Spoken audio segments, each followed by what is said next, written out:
This week's episode is brought to you by Mark Burns, Narizard, Patrick Larson, the man of free will, and Anna. Thank you, Mark Burns, Narizard, Patrick Larson, the man of free will, and Anna. It's with the generous support of listeners just like you that helps keep our grandmas sopping from head to toe in highly flame-retardant ghost repellent lotion intended to keep them cool, even during the paranormal encounters with jinn, fire-breathing devils of the Goetia, flammable sleeping pills, or thermite-laced cigarettes. If you'd like to help protect our grandmas from the scorching tongues of hellfire, or just hear the second half of this episode, then please visit www.patreon.com/thewholerabbit, where your monthly donation of just $5 will not only get you access to the second half of this episode, but all our extended episodes, which are now easily accessible from within the Spotify app, natively integrated with Patreon. But that's not all. I'll send you a 5x5 high-quality vinyl sticker of our big Baphomet bunny cover art, and you'll get instantaneous access to our Discord server, where you can talk about the relative flammability of your grandma. If you enjoyed the show, but would rather save your money for a gallon of unleaded gasoline, then please consider giving us a like, subscribe, or share on your social media platform of choice. It's little things like that which keep us on target for making the whole rabbit our full-time obsession, so the show could get even bigger. On this week's Fire Happy episode, we take a deep dive into the rare and controversial phenomena of spontaneous human combustion. And the free show, we discuss the well-documented case of Dr. Bentley, whose story rarely accompanies the jaw-dropping photography of his smoldering remains.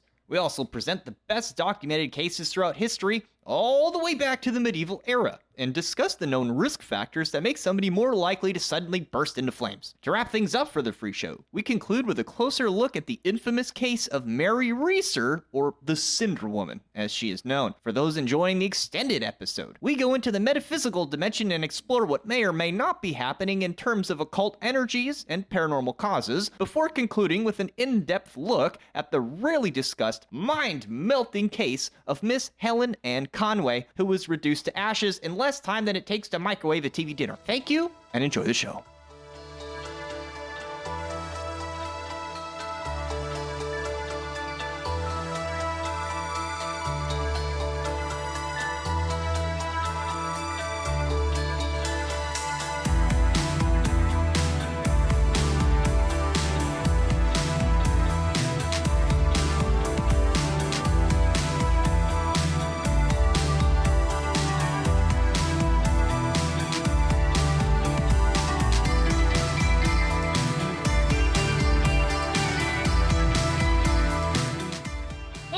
I searched online for something to light a fire. It said, no matches found. What do you call a jacket that goes up in flames? What? A blazer. Oh, yeah. I knew it. I knew it. Did you hear about the fire in the shoe factory? Many souls were lost. I was gonna say something. About souls, yeah. Why do ducks have flat feet? Why? To stomp out forest fires. Why do elephants have flat feet? Why? To stomp out flaming ducks. Bad. Not funny, boo. Hello, everybody, and welcome to The Whole Rabbit, where we don't just conversate about the subtle energetic currents of life force that cascade through the human body to animate and give it life on the spiritual, mental, and physical planes of existence. Nay, we also explore the spectacularly catastrophic yet rare instances where the normally vivifying flow of life energy suddenly, and without warning, erupts into a pyroclastic flow of flesh-scorching hellfire as it explodes from your fat alcoholic grandmother's mouth in hysterical conflagrations that reduce her to little more than smoldering cinders, leaving behind an oily, greasy film and a story no one in your family or local fire department will ever believe, because this week we're discussing the finer details of spontaneous human combustion. I'm your host, Luke, the Hack Rabbit Madrid. I'm joined this week by the Madam of Magma Milkshakes, Mari-sama. Yo. The fiery meat mandala, Malachor 5. Is that like, what is it, Wagyu meat? I'm all marbled. Symmetrically, in 8 directions. And the hyperthermic human honey bun, Heka Astra. Hello. That's hyperthermic, not hypothermic, right? Yes. Get that. Now, I had forgotten spontaneous human combustion was even a thing. As a kid growing up in the 90s, it seemed like every few weeks you'd be flipping through the TV channels and happen upon a show detailing an unresolved case of spontaneous human combustion, or maybe even a pre-Mythbusters debunk with a simulated Rube Goldberg-style house fire in an overly serious mustachioed expert lecturing the cameraman about the dangers of smoking cigarettes while sleeping. Oh, it's like Unsolved Mysteries. And this would have been one of those shows I watched with my mom after she got home from an 18-hour shift at the hospital, eating green olives from her tiny glass of gin. It was exciting to learn that she could just burst into a ball of fire at any moment. In fact, I think she was the one who probably lent me her Fortean perspective on spontaneous human combustion, where it seemed likely that although it was mysterious to us at the time, science would eventually explain why some people just suddenly self-immolated into their living room furniture. But as it turns out, mainstream science still ardently rejects spontaneous human combustion as little more than hearsay and pseudoscience, despite hundreds of cases compiled into books like Ablaze by Larry E. Arnold, our primary source for today's episode. Yeah, I was for like a year or two like, oh, this is all fake. And then I started looking into it. I was like, wait, how do the bodies even end up like that? Why isn't anything else on fire? What the fuck? It's kind of like the jet fuel doesn't melt steel beams meme, because it doesn't. It's eyebrow raising, in my opinion. Yeah, it's like after a reinforced steel building collapsed into its footprint at free fall speeds over office fires, they stopped doing shows about what office fires were capable of. But anyway, let's spray down Grandma with some flame retardant and get started, shall we? Oh, this makes Grandma's skin feel cold. Don't get it in your eyes, Grandma. Can you get me a cigarette and a blowtorch?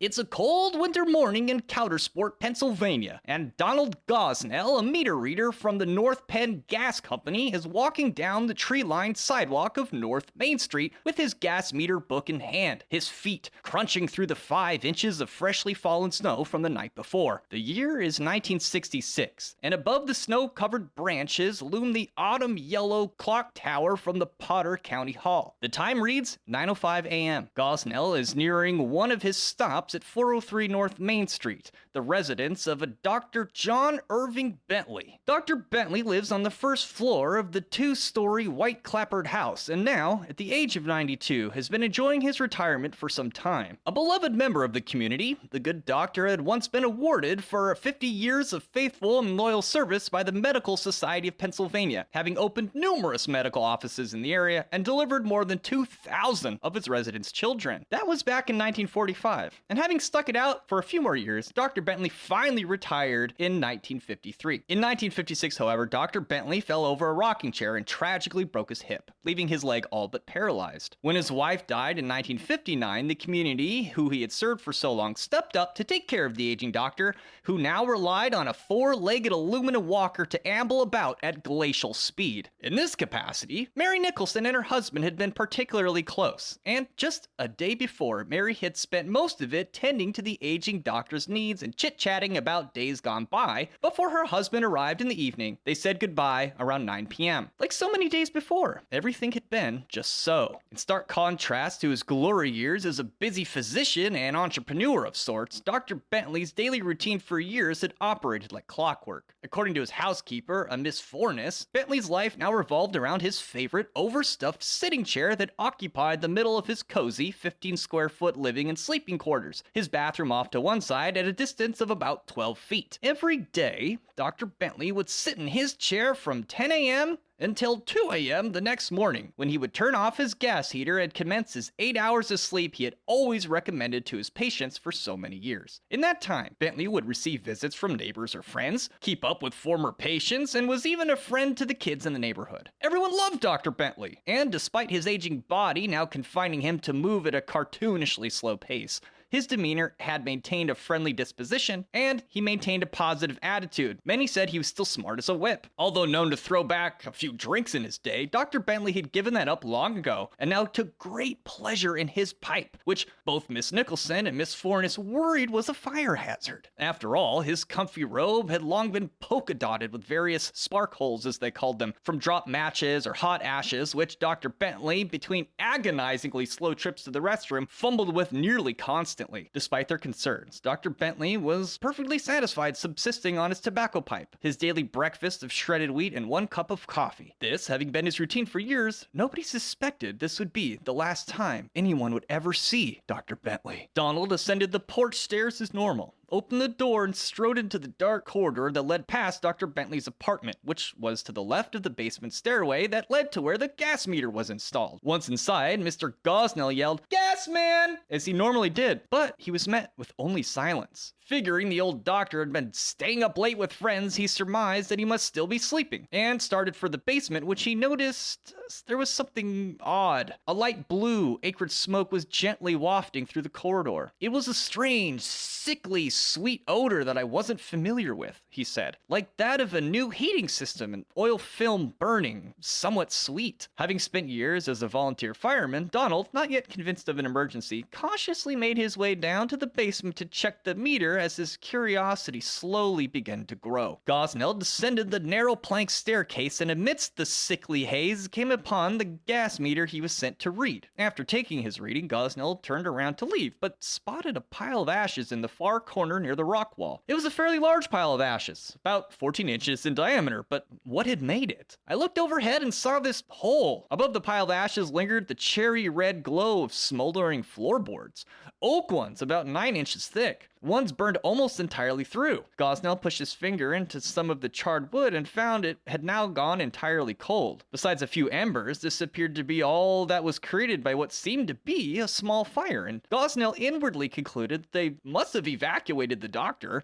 But why hadn't they doused the embers? He went upstairs to investigate and make sure that everything was all right. To this day, Donald Gosnell wishes he hadn't. Now upstairs, Donald, beginning to reconsider the origin of the strange smell, he cautiously opened the door to Bentley's apartment, quickly discovering it to be the origin of the thickly, sick vapor. Not seeing Bentley in his normal chair, Gosnell came inside to look around. When his eyes fell on the restroom, he saw what looked to be the source of the ashes that he had seen earlier. A hole about 2.5 feet wide and no longer than 4 feet had burned through the bathroom floor, exposing pipes leading to the lavatory and running across the ceiling of the basement, is how Potter Enterprise described the scene. Then, just outside the charred spot, there was something else. Gosnell described it as a browned leg from the knee down. Thought it was a mannequin. I had to bend over and look really close to tell the difference. I realized it was a human leg.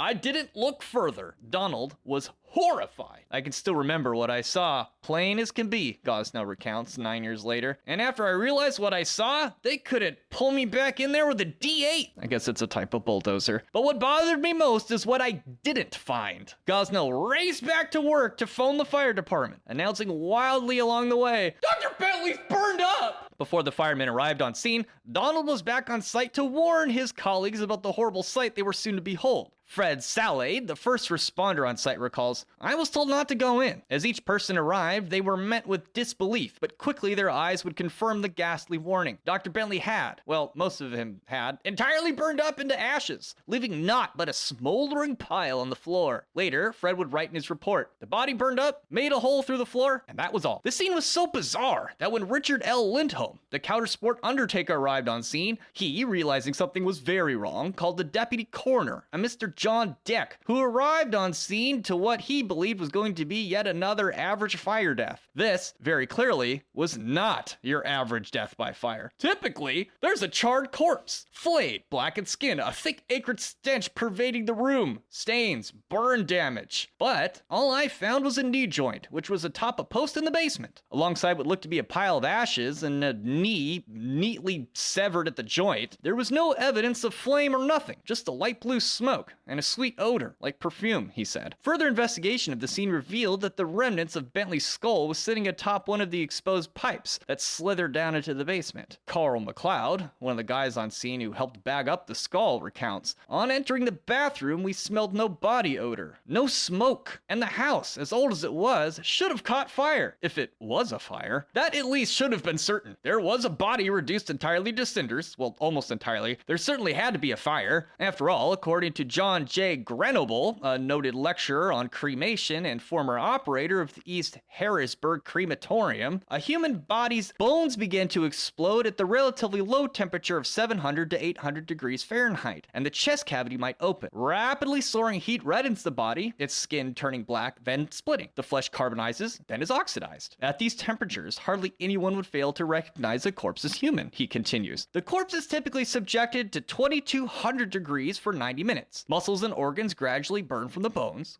which continue crackling in innumerable small explosions. The retort's temperature is then lowered to around 1700 degrees, and the bone fragments cook for another hour to an hour and a half. This process of normal cremation consumes about 40 to 45 gallons of fuel. he further explains. For comparison, a simple house fire is barely known to yield up temperatures of 1700 Fahrenheit near the ceiling where the heat rises, with average temperatures hitting around 1200 Fahrenheit. Nowhere near required to entirely and totally incinerate a body to ash. Even under such conditions, in a crematorium furnace, or worse yet, in industrial fires involving thermite, which the author notes can cut steel I-beams in half, still leaves behind vertebrae and other remnants of bone easily recognizable as human. But because of the high calcium presence in bones, it is incredibly difficult to reduce them to ashes. And this is why crematoriums end up smashing the bones up into powder. And that's a good portion of what you get back from the crematorium when you receive the remains of your loved ones or pets. So the fire, when they get cremated, it basically makes the bones brittle enough for them to smash them up. So just for perspective and to get an idea of just how hot a fire like that of Dr. Bentley's would have to be to turn human bones to ash. So let's go over some stats. So Luke mentioned thermite. It's commonly used in industrial applications as a source for heat in welding iron and steel. It reaches temperatures of around 4,532 degrees Fahrenheit, and that's more than double the 2,200 of the primary crematory incineration process. So if that still doesn't reduce bone to ash, then what can exactly? Flaming Cheetos.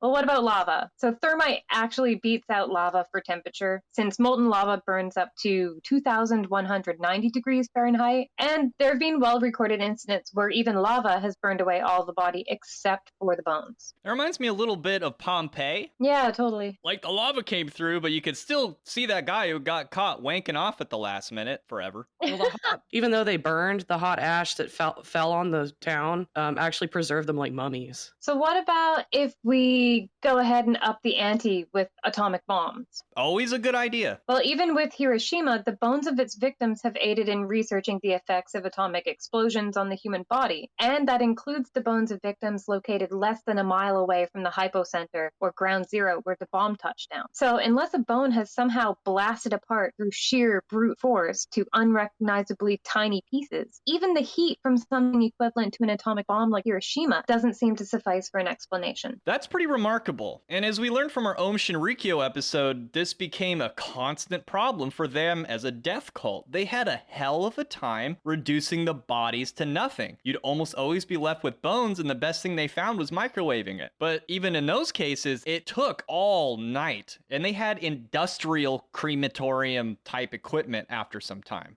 And they would also use acid to dissolve the remains too further because, you can't get it all the way down. There's still going to be bone fragments. It's not easy to get rid of bodies, even with fire. Well, just going to throw my 2 cents in here. It's aliens. Yep, it's carrot-powered laser beams. You just heard it here, folks. Now, we don't have this in the notes, but some speculate that spontaneous human combustion can be caused by ball lightning, which is kind of a cool idea, right? Like, what caused the spark? Well, it's ball lightning. It traveled through something and just went, maybe that is the case in some of these. Well, it's no wonder that the fire inspectors and the doctors would come away utterly flabbergasted trying to figure out what happened to Dr. Bentley. And there's definitely a part of me that wants to entertain the idea of targeted high-powered laser weapons as a possibility. But unless you also entertain time travel, it wouldn't really make sense for so many similar recorded incidents that occurred prior to laser technology. This is true. That's a good point. Yeah. Now, I think it's worth noting that in the case of Dr. Bentley, they didn't find his rib bones.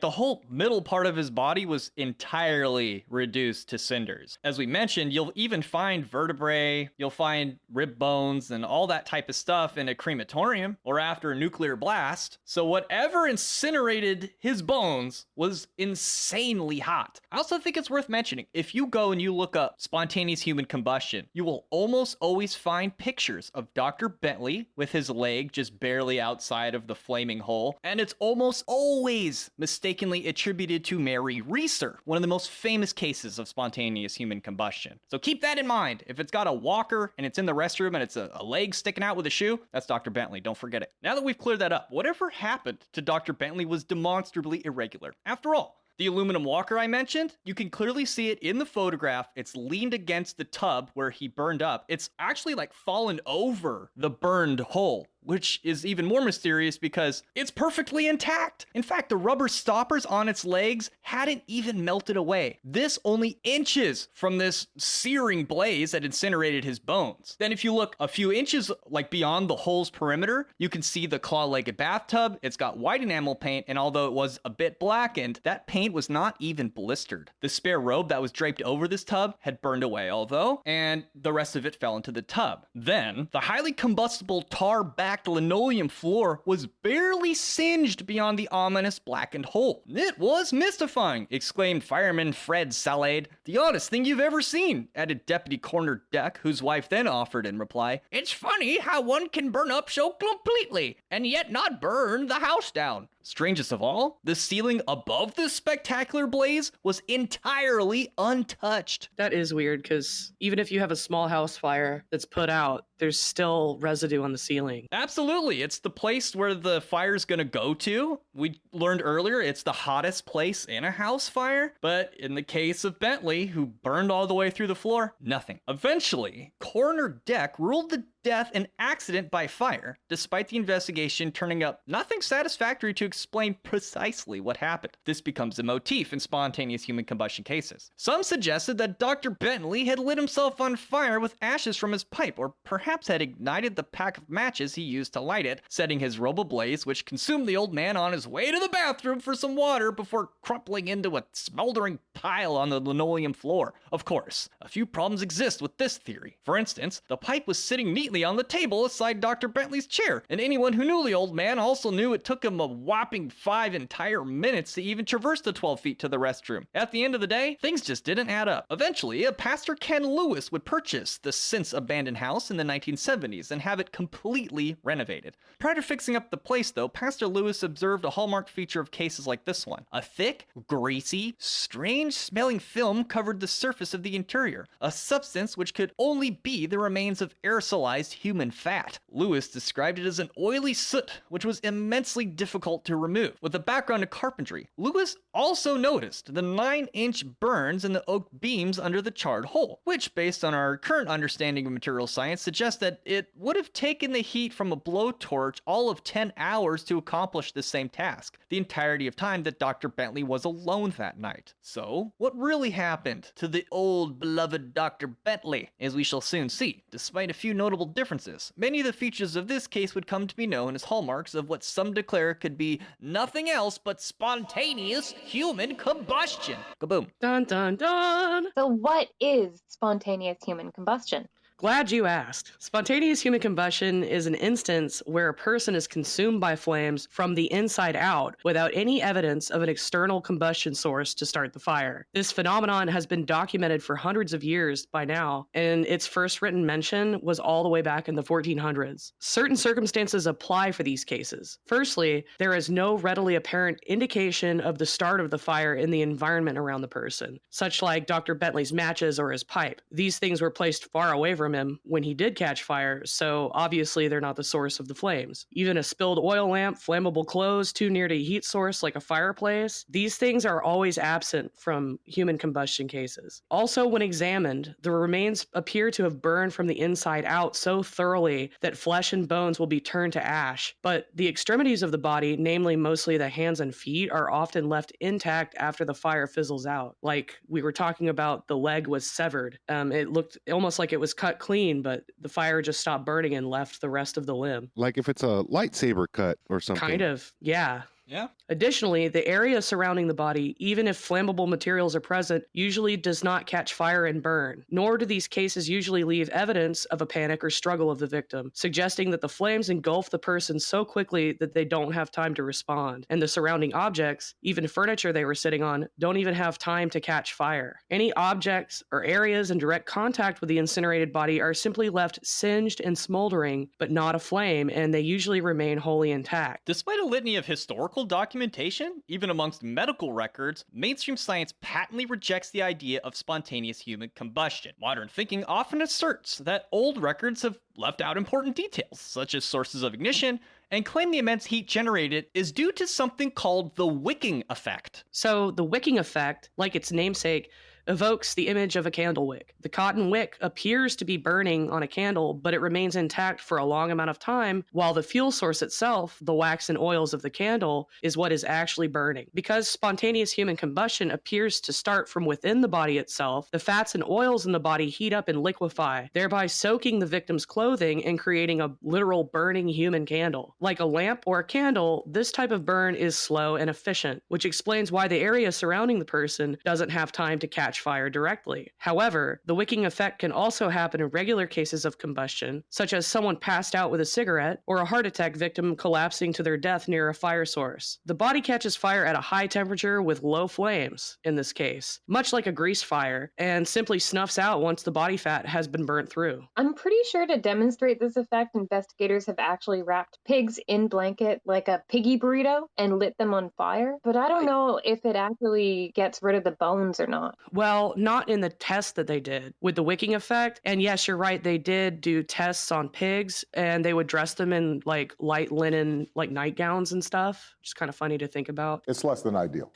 But no, the bones were never incinerated when they tested this. So even the wicking effect doesn't fully explain the state that these bodies are found in. No, it just explains the nature of the fire itself, that it's a low flame, high heat fire. So there's not a ton of flames to catch other objects, but it's a very concentrated, efficient burning source of heat, if that makes sense. It's like if you can imagine dropping a candle on the floor, it might singe the floor, but your house won't catch on fire from one candle. I find the wicking effect to be somewhat compelling because it makes sense that the body is hot because maybe it collapsed near a source of fire, right? And then, like you said, the fat begins to catch and your family member has now become a giant candle. And so the burning source of the fuel is the fat of the body. So once that's gone, it's gone. And we know back in the day when you had to make candles out of like whale tallow or whatever, it would leave behind a filmy residue, which itself was combustible. I've been an irresponsible young magician before. I used to light candles in an oil heater and I would just burn candle after candle after candle until you'd get this just mountain of old wax. And then at some point,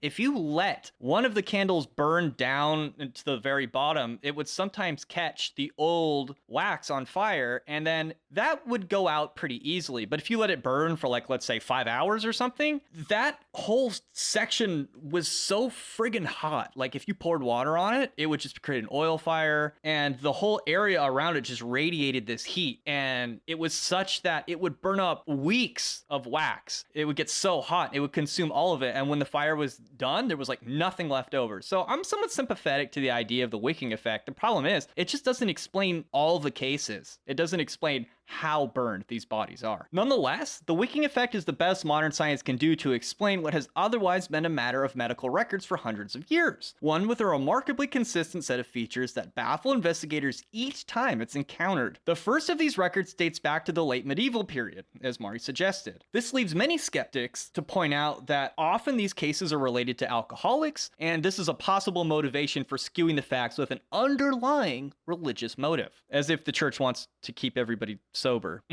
Boo. As suggested earlier, this first medieval case falls to a Renaissance chronicler, Thomas H. Bartolini, who wrote a booklet in 1654, Historiarum Anatomicarum Rariorium. That's a lot of rum. It's also hard to say. Now, this work details the spontaneous ignition of people through the excessive consumption of alcohol. What's curious about this work is that it seems to explain spontaneous human combustion as a somewhat common occurrence. In the book, it says, to stir up a fire in the belly from excessive inhaling of wine spirits is foreign neither to reason nor to experience. Doctors from Lyon, at the confluence of the Saône and the Rhone rivers, studying the corpse of a certain woman to determine the cause of death, report that an enormous flame filling the entire abdominal cavity all around burst forth, but was quickly extinguished. An account has been written for Renatus Morarum, the most glorious of Parisian scholars, from which great man I have this report. The cause of the flame was believed wine often swallowed by that woman, or a rather hot,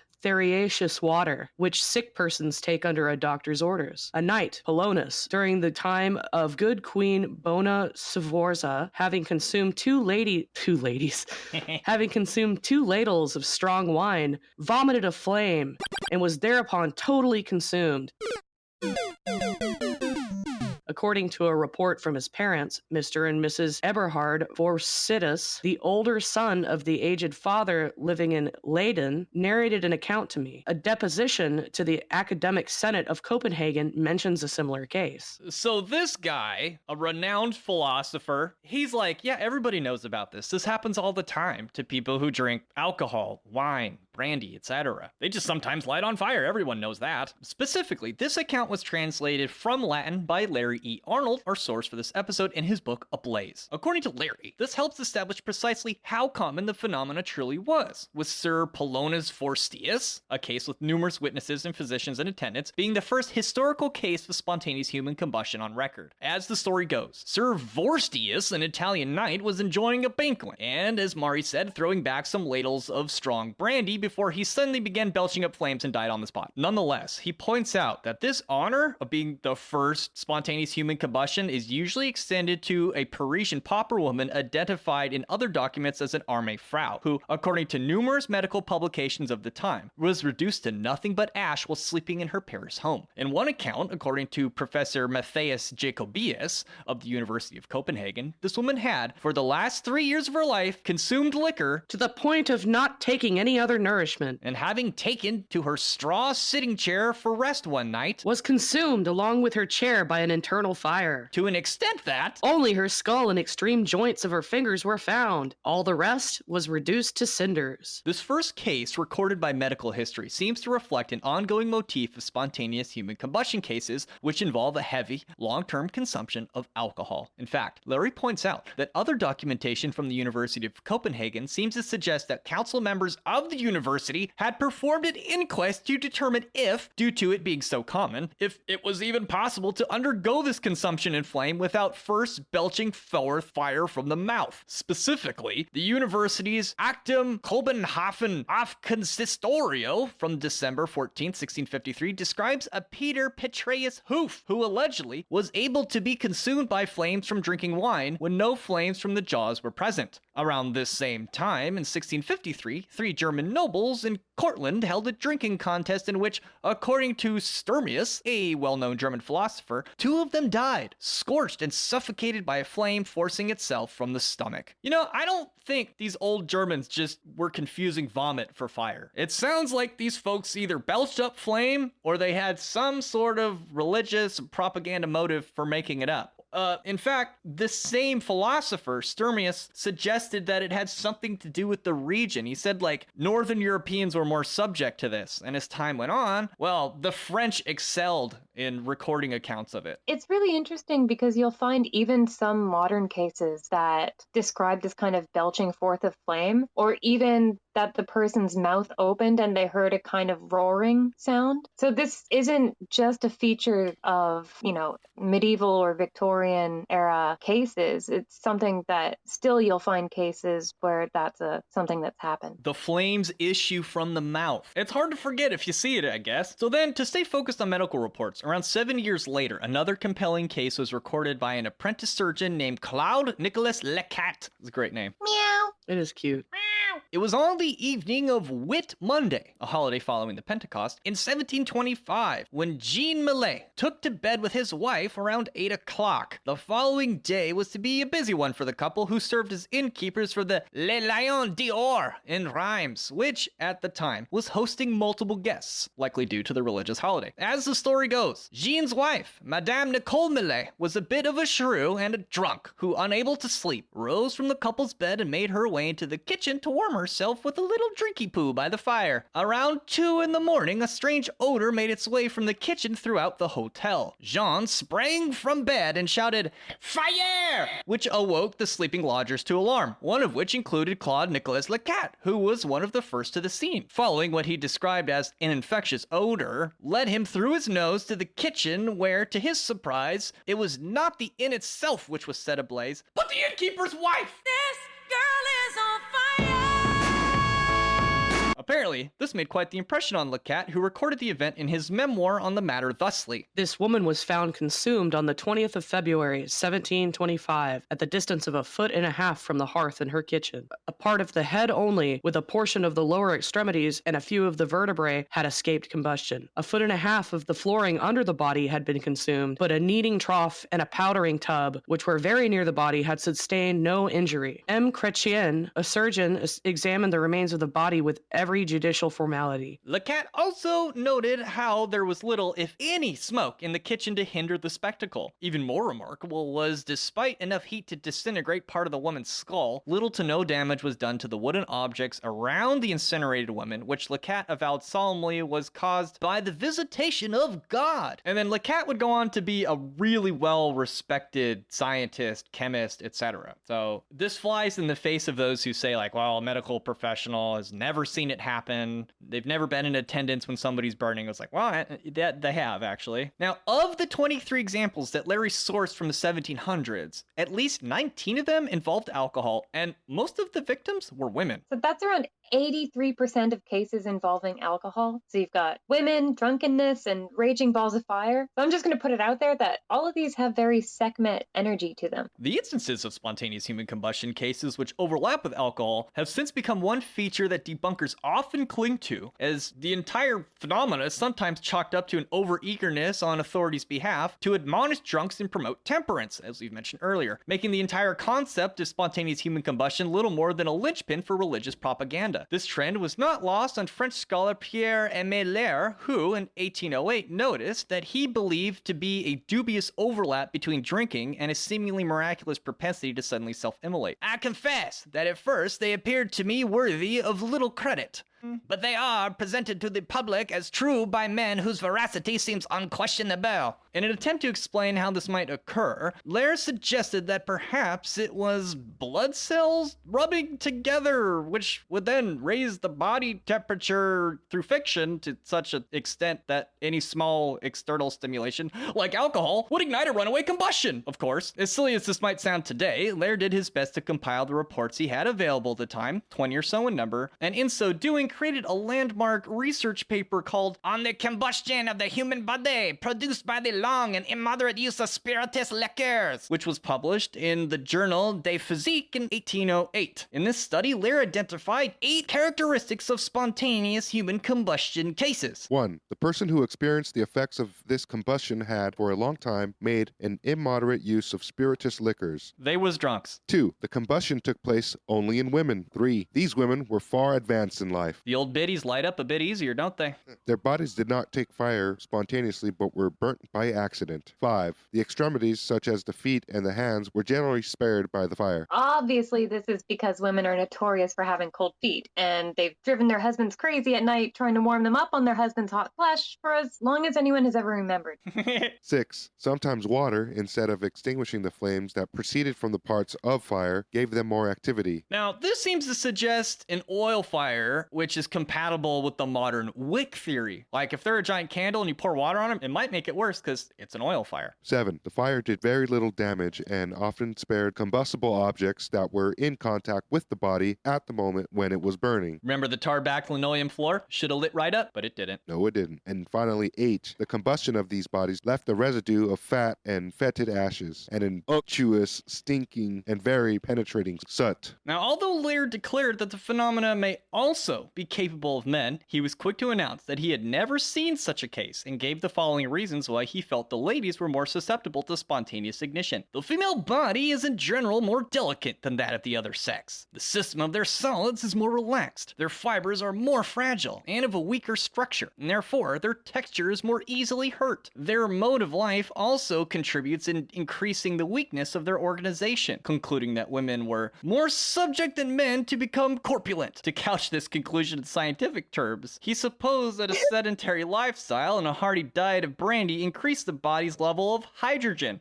which upon intoxication led to a combustible condition of the body. It's a little sexist. Have you ever gone to the store and seen the tough tofu versus the wimpy tofu? It's a little like that. Women are wimpy tofu, and that's why they light on fire.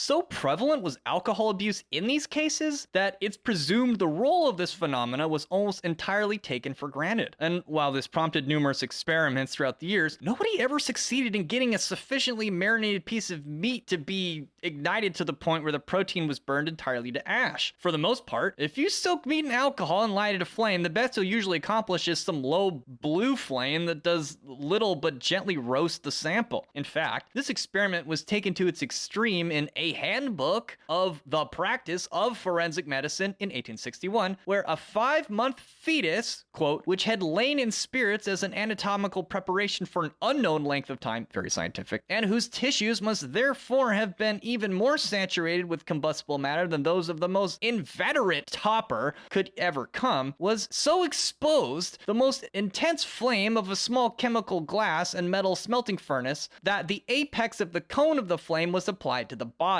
In a few minutes, the skin commenced to burn. The flame was at once removed and the body instantaneously ceased to burn, end quote. After 10 more attempts of this variety, the experiment was presumed to have proved that saturation by booze was likely not the culprit. Nonetheless, modern researchers theorized that being too drunk to may also have an overlap with being too drunk to stop yourself from burning alive. So they took a pickled punk, tried to light it on fire in the hottest flame they could get, and it just didn't quite, it didn't go up like an old Christmas tree. Did you just call a fetus a punk? Yeah, pickled punk. I've never heard that before. Google it. Well, it's all for science, right?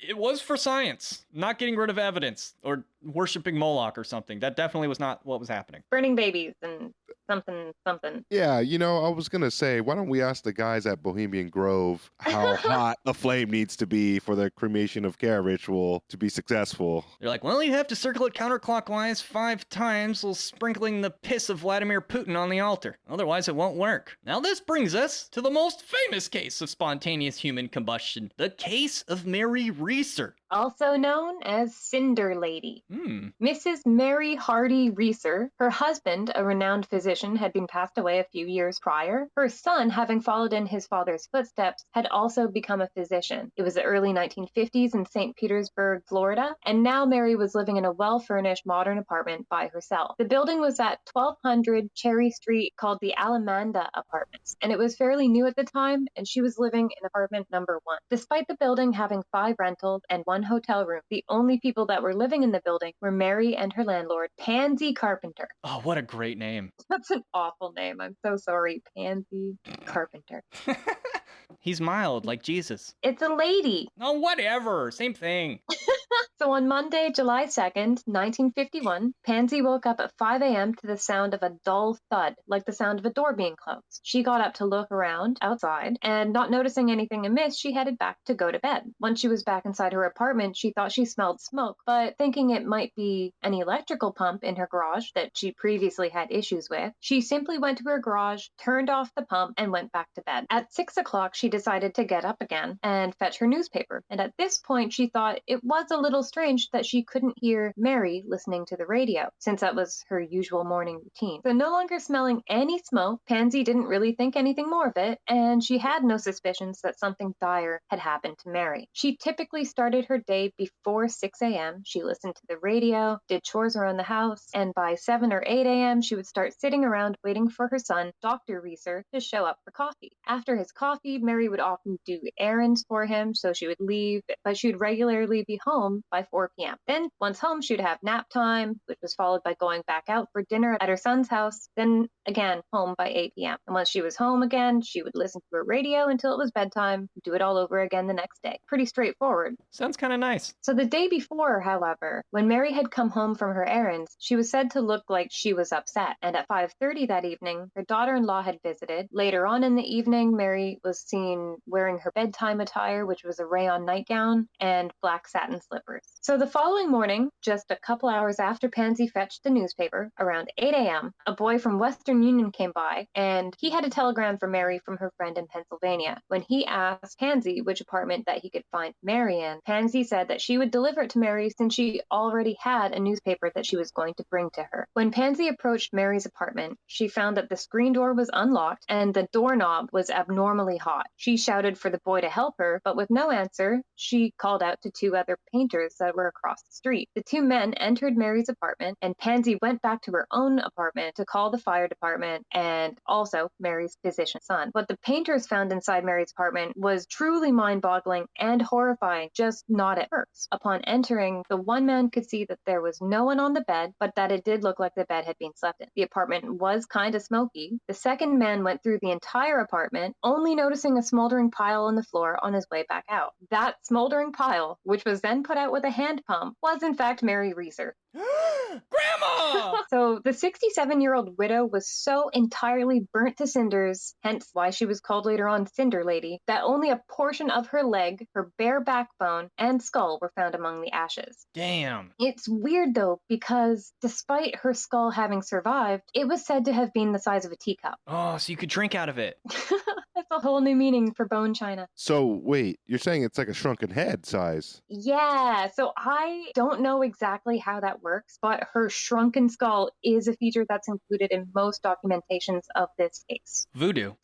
So Mary had somehow burned almost entirely while sitting in her chair. Aside from the pile of ash, the backbone, and the shrunken skull, Mary's left foot, which had survived the blaze, it still wore a black silk slipper on it. Of this, statement reports from the archived FBI files said, more specifically, Body was all burned, but the knees to the feet were all right. Black suede shoes were not burned. I personally find it a bit confusing because in some spots it'll say suede, in other places it says silk. Maybe they just don't know their textiles. I don't know if these boys in blue know their textiles that well. I mean, I don't think that's what they're getting paid for, is knowing what fabric is what, so fair enough. So that same FBI file reported that all that remained of Mary among the ashes were part of her left foot, which wore a suede shoe, a shrunken skull, and a portion of her spine. Now, both of the painters who had first entered the apartment noted that while there was a residual heat, it was not what they would call intense. The city's police apparently couldn't figure out what to do with the case, coming up empty-handed for a logical explanation as to what happened. It was just a mystery. So they did what any other authoritative force would likely do in that situation, declare it to be beyond them, and just pass it off to higher-ups. Yeah, you deal with it. So just 5 days after Mary's death, on July 7th, the St. Petersburg Police Chief J.R. Reichert mailed a box with 14 pieces of evidence to the FBI, basically like, Help! We don't know what else to do! within the ashes of Mary's remains were small, seemingly glass-like fragments and small objects which may or may not have been teeth. So he sent these alongside the slipper from her foot, some rubble from the walls and floor, some metal that was close to the body, ashes, some charred table legs, springs, and cotton batting from the chair that she was sitting on, as well as a piece of the charred carpet that was underneath it. So all of these things were packed into a box and sent off to the FBI with a letter included reading, We request any information or theories that could explain how a human body could be so destroyed and the fire confined to such a small area and so little damage done to the structure of the building and the furniture in the room, not even scorched or damaged by smoke. Good luck, David Duchovny.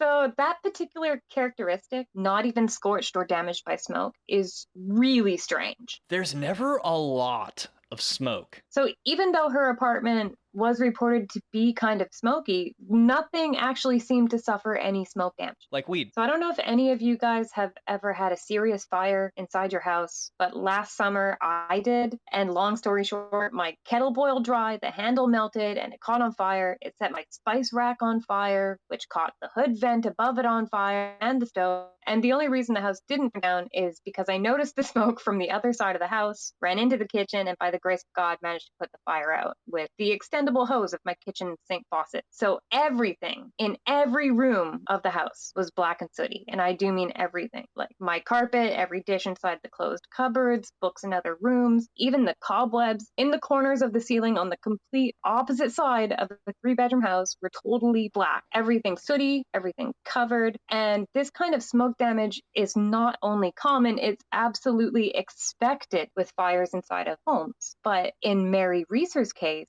even though she was a big lady with significantly more material to burn, so to speak, not even the white bed sheets just a few feet away from her were smoke damaged. They were What? pristine. That's crazy. Yeah.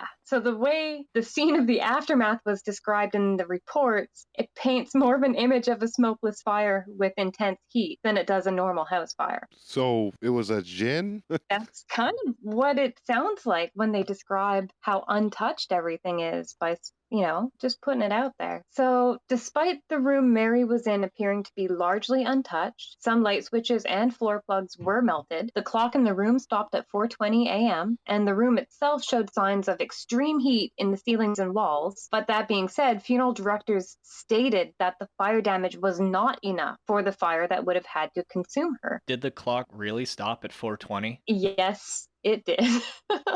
Well, I think we know what happened then. Case closed. Spark a joint. We've solved the case, everybody. It's fun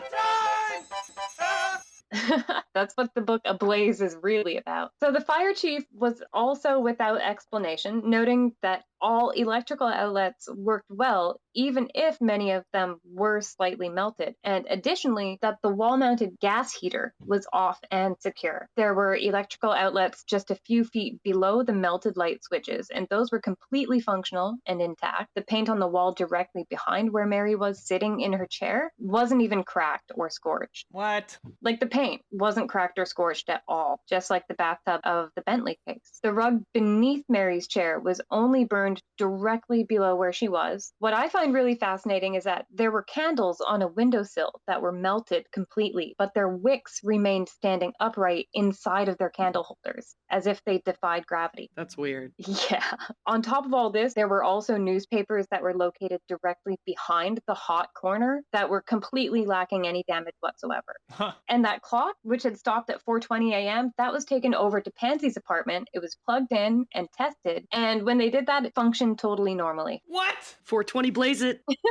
Legalize it. That's insane though, because from a fire could definitely damage the internal mechanisms, and also the newspaper is just tripping me out. Yeah, dude, it's weird. So once the police chief's plea for help and evidence was sent to the FBI, J. Edgar Hoover became directly involved in this case. And in less than a month after the incident, the FBI released their report on July 31st. And I actually included a link to that report at the bottom of the show notes for anyone that's interested in checking that out. But ultimately, the FBI suggested the unusual nature of Mary's immolation may have been the candle wicking effect of all things, most likely caused by a lit cigarette. Once the body starts to burn, there is enough fat and other inflammable substances to permit varying amounts of destruction to take place. Sometimes this destruction by burning will proceed to a degree which results in almost complete combustion of the body. So that's excerpt from the FBI docs. So archived FBI documents stated that Mary's body burned with a temperature of at least 2,000 degrees Fahrenheit. The cause of the fire, however, was never confirmed or definitely explained. The FBI did state, though, that there was no indication of the fire having been ignited by a lightning strike on her or the building, and that there was no indication of the cause being an electrical fire either. Whoa. You think that would be like, oh, that's what it was? That explains everything. Nobody understands electricity. The end.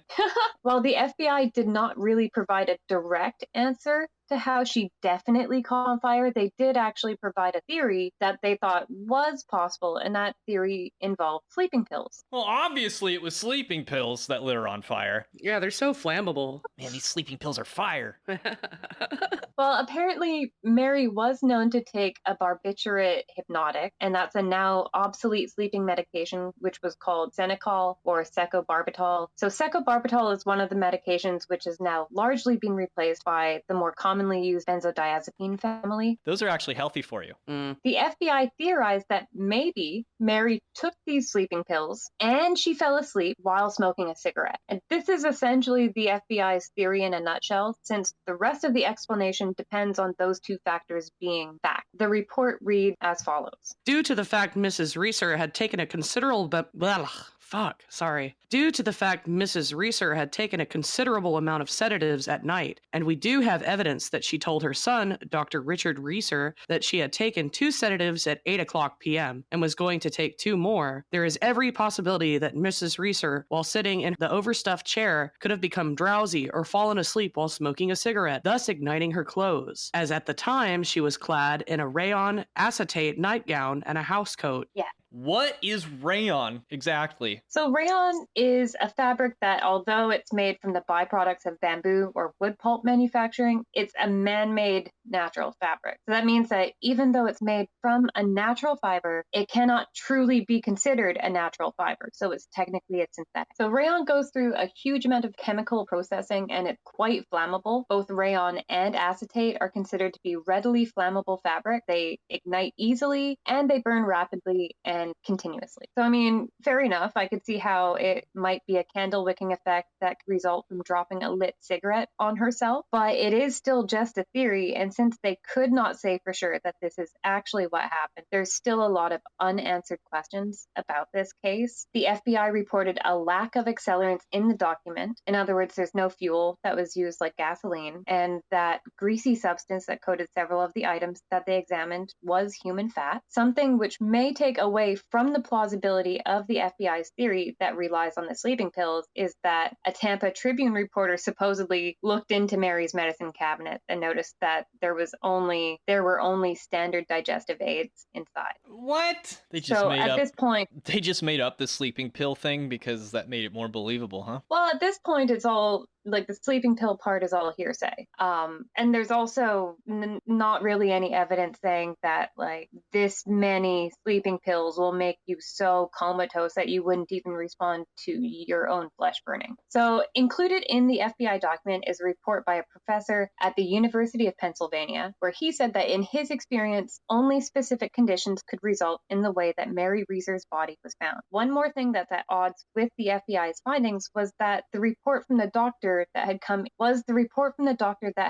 in to assist the St. Petersburg police investigation, and that was Dr. Wilton Krogman. So Krogman had reported that the condition of her remains was totally inconsistent with the heat that would have been necessary for the scenario and the destruction of the surroundings. His report stated that such a heat would not have left a skull intact, let alone have the effect of shrinking it, and from having observed cremations himself, he noted that at 2,000 degrees, most of the bones are still completely present and totally recognizable as human bones, contrary to Mrs. Reeser's remains, and he further stated that only at 3,000 degrees Fahrenheit plus have I seen bone fuse or melt so that it ran and became volatile. He pointed out that at that point, the heat from such a fire would sear, char, scorch, or otherwise mar or affect anything and everything within a considerable radius. Despite that, the report said what it said, and Mary's death certificate was finally signed once the FBI had released their report, where they concluded her death simply as accidental. To this day, Mary Reeser's death remains unsolved and mysterious. The only conclusions offered are those provided in theories. Her case and many like hers are pondered over, they're debated over, and then they're just put to rest unsolved. A lot of questions go unanswered. For Mary, even with sedatives and a lit cigarette, many people do find it hard to believe that someone could just be so sound asleep that they wouldn't wake up to their own flesh burning, or wake up and at least move out of the chair that they're sitting in. While some theories are viewed as being more akin to fantasy, all available theories continue to stand as just that, theories, speculation,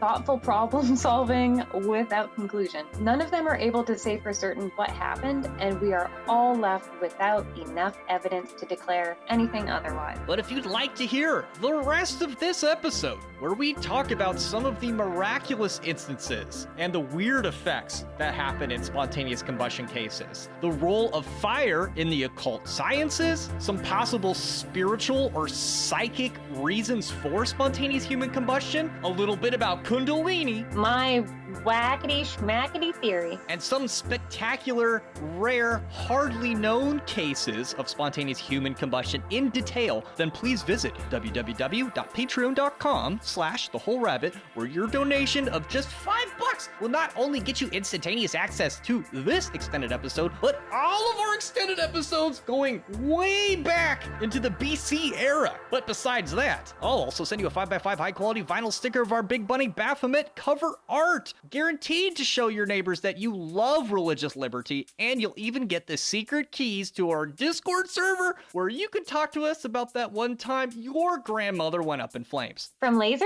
Absolutely. Thank you, everybody. Eat carrots and shoot lasers. Pew pew pew.